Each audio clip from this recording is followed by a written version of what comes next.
If lines are single segmented objects connecting two points, then polylines are line segments in a connected sequence created as a single object. That means that they're lines, or maybe even arcs in some cases, with multiple vertices. Polylines are great for contour lines, wire diagrams, piping drawings, extrusion profiles, pathways, or even a closed object. When a polyline is closed, meaning that there is no real beginning or end, it's called a polygon, which is a closed, multi-sided shape. You can create a polyline with several different commands: p-line or pline, rectang, polygon, donut, boundary, and even rev cloud. Pline or p-line, depending on how you want to say it. Because it's just the letter P, then L-I-N-E. That will be your most commonly used command to draw a polyline with. And we'll talk about the other options in a later section. Each of them have their place. In fact, we've drawn many polylines already using the rectangle command. I like to use the rectangle command as a great example because it's very quick to do. 2 points, and you have a nice shape that's easily defined, seen, and worked with. But drawing a polyline can be accomplished using the exact same methods that you draw a line with. So the previous section here in this chapter will be applied directly to a p-line exactly in the same way. After all, a polyline is just a set of lines that are connected together. You can draw a polyline, or p-line as they're often called, just using coordinates, relative coordinates, polar coordinates, length, just 2 points, etc. Lines can also be drawn as arcs. You can even switch from line to arc while you're drawing a polyline, and when you go to edit them, you can do the same thing. Polylines are very versatile and have many functions. In fact, I know several CAD drafters that don't use lines, they use p-lines because you can do things with them that you can't with a regular line. So start the polyline command. You can come up right here in the Home tab on the ribbon to the polyline, and you can see that it has multiple points here. Or you can type in p-line. The command alias for polyline is just PL. And that's what I typically do. I'll just type PL, then press enter.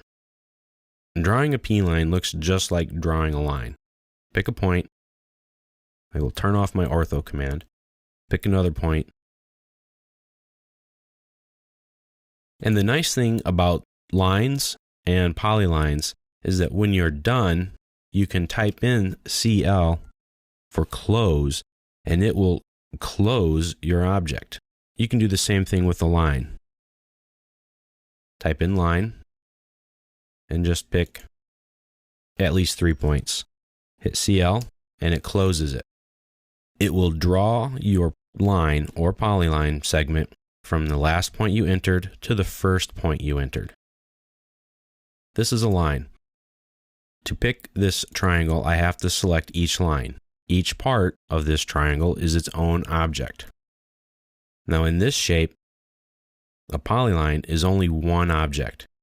Now I can grip edit this very quickly, changing the shape dramatically. I can even convert them to an arc and stretch them out. So very quickly I turn that odd shape into an even odder shape. You can't do that with regular lines. I can move it and things like that, but that's all. So polylines are a bit more versatile than a regular line.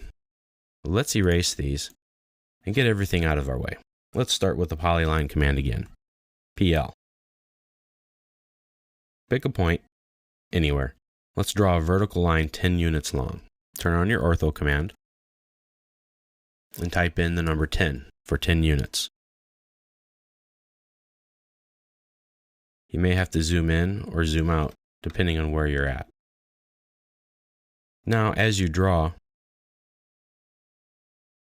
you can do different things. Let's turn the ortho command off. And as you see, down here, we have many options for the polyline command. We have arc, close, which we showed you already, half width, length, undo, and width. Most of the time, you're only going to use arc, close, and width. Now, a line has a width of 0, but a polyline can have a width added to it or set to it. A width of 0 means it's just the arbitrary default width on your screen. If you set a width which will be controlled in units, the actual width of that line will be that wide. We'll look at that in a little bit. But type in the letter A, press enter, and now we're drawing an arc.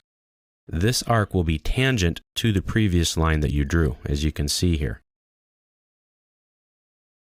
You will be deciding on the chord length and relative to your last line. And you can continue drawing arcs just by picking points. And they will all be tangential to each other. Now to draw a straight line again, hit L, enter, and now you're drawing a line. Now that line will not be a tangent line to that last curve. It just starts from that point and continues on to wherever it is you pick. You can come up with some very interesting shapes with the polyline command. After you draw a polyline, you can use the p-edit command for polyline edit. You can do that to make changes to it. Type p-edit right now and press enter.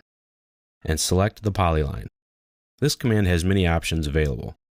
You can close a polyline into a polygon with the close option. It will draw a line from wherever you were on your last point to the first one. Now this is a closed shape. The join command or option will combine other polylines together into one polyline. But keep in mind that their endpoints will have to be at the exact same places to be joined. You can use what's called a fuzz factor that will draw a segment in to fill the gap if necessary, and you give it a maximum size. So if your gap is at least this big or less, it will draw a segment between the gaps. You can edit a vertex by moving it, taking it out, or adding a new one with the edit the vertex. You can also change the width of the polyline. Let me show you. If I click width and I type in 1 for 1 unit, that line becomes very thick. I can also make it thicker. I can keep going. Type width again, type in 0, we'll put it back. Now what happens if you put in a negative width? Click the width option, type in -5. Nothing. It must be a positive number. Just press escape to get out of the polyline edit command. You can turn other objects into polylines using the p-edit command. Start the command and then select your objects. So if we have lines,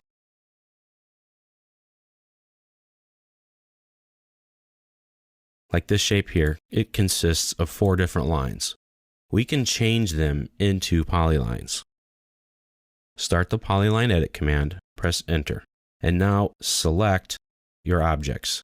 And it will ask you, do you want to turn it into one, meaning a polyline?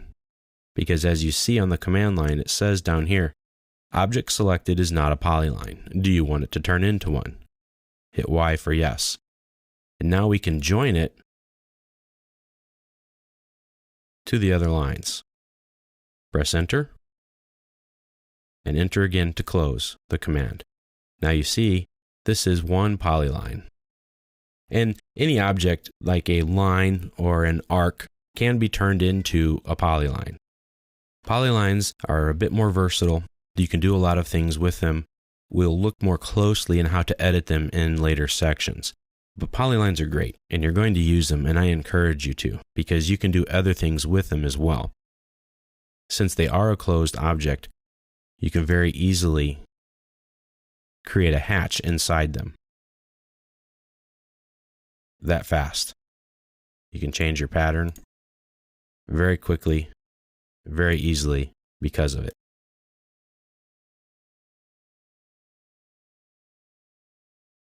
You can't really do that so much with lines. You lose some control over it. But we'll talk about hatches later and other things that you can do with polylines.